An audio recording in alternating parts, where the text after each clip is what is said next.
Gabriela, bom dia. Ó, o Rio da Carnaúba, como é que tá? E a água tá aumentando e é os pulos. Olha aqui, não tem quem passe, nem de carro, nem de moto, nem nada. Vim trabalhar, mas tá aqui, ó. E sem falar que tá sem energia. Energia faltou hoje. Hoje a enchente tá maior do que da outra vez, viu?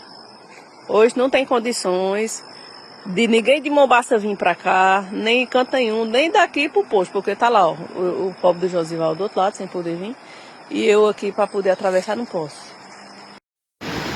Olá pessoal, enchente aqui no distrito de Carnaúba, não tem como passar para ir para Mombaça, viu? O negócio aqui é de vera.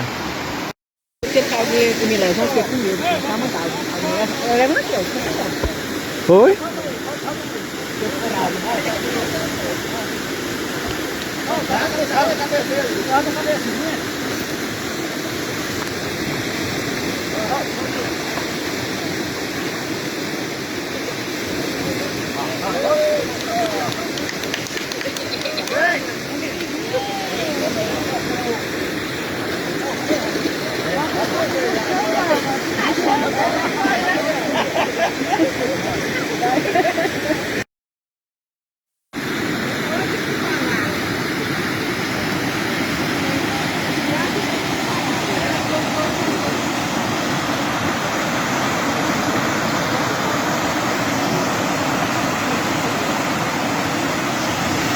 Olha,